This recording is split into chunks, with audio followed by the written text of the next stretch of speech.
Director of Cricket, Andy Hurry, Head Coach Jason Kerr, thank you very much indeed for joining us. We just thought we'd get together and have a bit of a look back on 2021 and look ahead to 2022. So let's start with 2021. What was your best on-field moment? Andy Hurry, we'll start with you. Well, that's a good question, isn't it? My best on-field moment was the partnership between Tom Abel and Tom Loneby in the quarter-final of the T20 versus Lancashire. In the position we were in, with the level of reward in that game, it was an amazing moment. And then to watch the Somerset stand bouncing and looking around and having missed everybody for such a long period of time due to COVID made the hairs on the back of your neck stand up. My favourite moment. And that's what it's all about, isn't it? The hairs on the back of the neck moment. It is when you got here. Jason Kerr, same question to you. Yeah, it's hard to beat. I think to have the crowd back, full capacity, to the energy of that evening was phenomenal. But I think also in the semi-final, I think 15 overs into that innings chasing, we were dead and buried. Certainly, if you follow social media, it was quite a contrast in the day. And to see Ben Green get us over the line with Craig Overton and Josh Davey that evening, that afternoon was an unbelievable moment.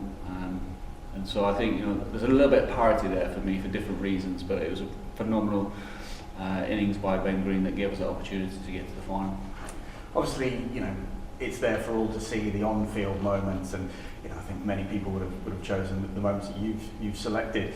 What about the stuff that maybe we and the members and supporters don't see? What was your best off-field moment? I think that sticks out in your memory the most from 2021.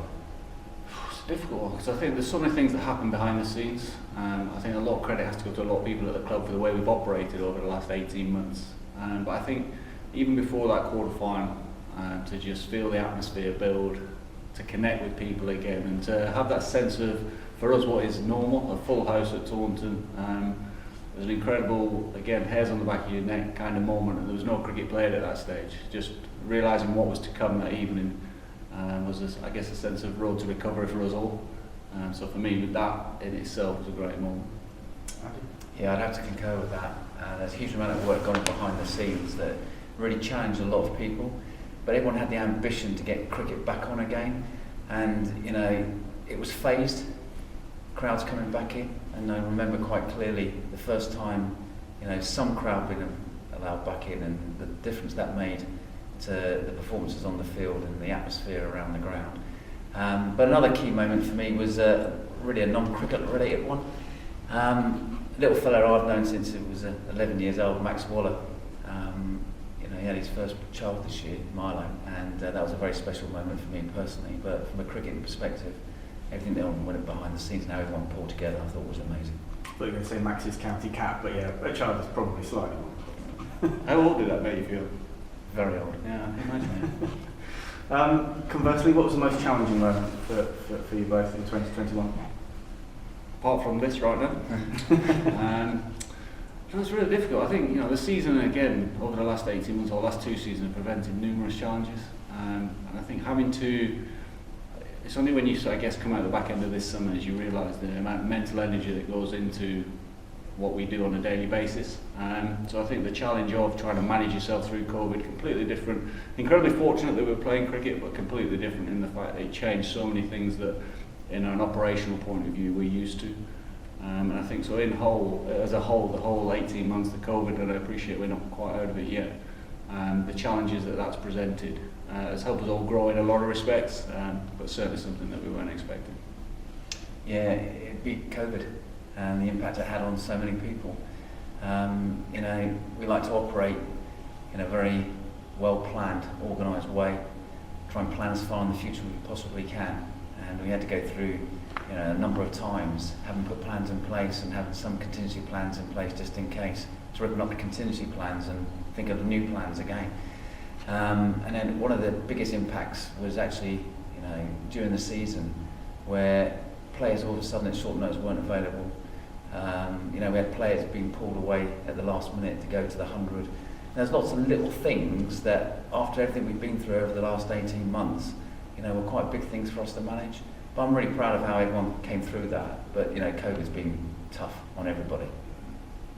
It's a bit like asking parents to pick a favourite child, but which players have impressed you most on and also off the field this year?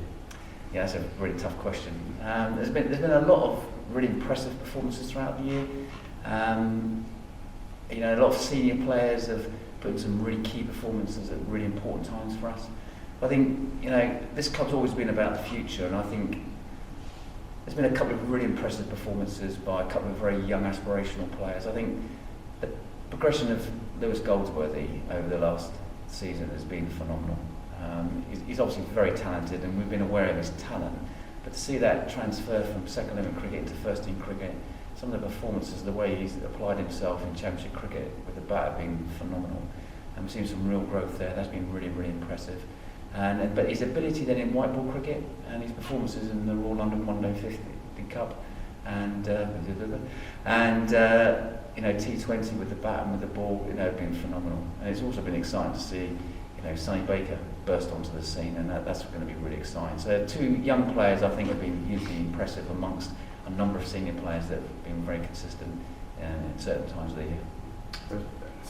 Echo those sentiments? Yeah, look, for me it's not about identifying one individual. I think there's numerous contributions over the years. Sarge has alluded to quite a lot there. One guy that goes particularly under the radar, Steve Davis. He's outstanding, and certainly doesn't get the recognition that he deserves. But it's a collective for me. Tom Abel leads brilliantly from the front, and we really saw him starting to come of age as a player. But I'd be foolish to sit here and go, right, there's one individual that I identify above others. I think collectively we've all grown a heck of a lot this year, and hopefully someone can stand out. So when we do this interview in 2021, 2022, it's easy to answer that question. A lot has been made in the media about how the season ended and sort of the disappointing form towards the end of the campaign. What have we learned from those few weeks? It wasn't particularly productive 4 weeks, that's what we learned. Look, it was an incredibly challenging time, but a few of the conversations about it, I probably learned more about the group collectively in that 4 weeks than I have done in 4 years. Sometimes when you're playing well and historically winning a lot of games, it can mask a few things, and we probably weren't quite where we thought we were. There's a lot of reasons for it, a lot of contributing factors, but I guess the evidence was there that we're not quite good enough to win the county championship right now. And so there's huge learnings from that. It's allowed us to evolve how we've trained this winter. So it's a little bit of a wake-up call in some respects. And as I say, I'll go back to I've learned more in that time about the guys. I don't believe you can grow without adversity, and that was a horrible time for us all to go through. There's a lot of disappointment, a lot of dejected people in the dressing room, a lot of questions being asked, rightly so. And that gives us an opportunity to do something about it, and we're starting to do that now. How's that time for you, Andy? Yeah, so just backing on what Jason just said there, I think I've been really encouraged about the learning we've taken from last year and the way we're now approaching our preparations for the 2022 season. And it's fundamentally different how the coaches and under Jason's leadership are developing players now this winter. But from my position, I think one of the key learnings I took is that the schedule's fundamentally different now than what it was historically, and there's a significant number of additional demands that are placed on players. So we've taken some really good learning around that. We've got some really good, aspirational, very talented young players coming through the system, and they need time to embed the foundation skills. So when they are selected for first team cricket in time, they can really affect the results of games. And in the short term, we need to make sure we've got a squad that can compete across all competitions. So we've got that depth of quality. So that's going to help shape some of our recruitment strategy moving forward. It's been a demanding year, and I think that there's been some really good things that we should be really proud of over the last season, but there's definitely some learnings we can take forward, and that's quite exciting actually moving into 2022, and it's definitely helped shape how we think, how we plan, and how we're operating this part of the winter. It's really, really important that we are competing across all competitions, and that's our aspiration, and we want to get back to being at the very forefront of the top table of winning silverware across all those three formats of the game. So I think that's really exciting for us to look forward to. What's also going to be exciting is seeing some of the players starting to come through the system now and start to force their way into first 11 places within the team. So there's a lot to look forward to. We've got some work to do between now and then. But like every year, we have a huge amount of optimism because we've got such quality group of players that work so hard under some great leadership. So I can't wait for the season to start. Just hopefully, fingers crossed, that we get the opportunity to start on time. What's success going to look like for you in 2022? What's success? I think there's numerous. Even if you look back, there's successes in individuals getting to represent England, whether it's under 19s and through. All the opportunities in the 100 are afforded because we're producing so many talented players down here. So I think looking ahead, the holy grail, people will talk about the county championship.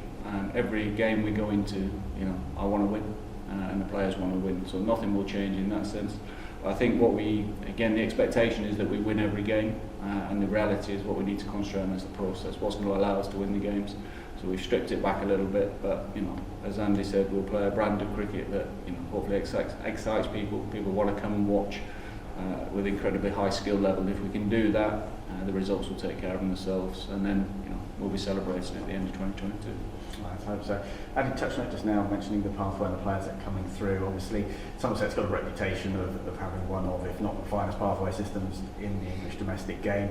Obviously, Steve Snell did an awful lot to make that the case. He's nipped up the road to that lot who shall not be named. But Matt Drakely's taken over, and it's a great story, isn't it? It's exciting to see how he's going to take it forward, and to think that about 10 years ago he was here as a work placement volunteer, if you like. It's a great story for him, and it's an exciting time for Pathway. Yeah, definitely. I think there's two streams to that. One is it's really important to us. We need to improve on what we're doing right now and keep producing players and keep challenging to raise the standards of those players, because I think it's important for the future of the club. Succession planning and trying to create, if you like, a legacy, sustained success. What I mean by that is we continue to produce players that go on and play for England, and a byproduct of that is that they play for Somerset. And I think, going back to Drake, it's an exceptional story. He's an outstanding coach, so we're really excited to see how he can take it forward, and that's obviously in collaboration with all the staff here. But as you go, he's been 10 years the association, I think it is.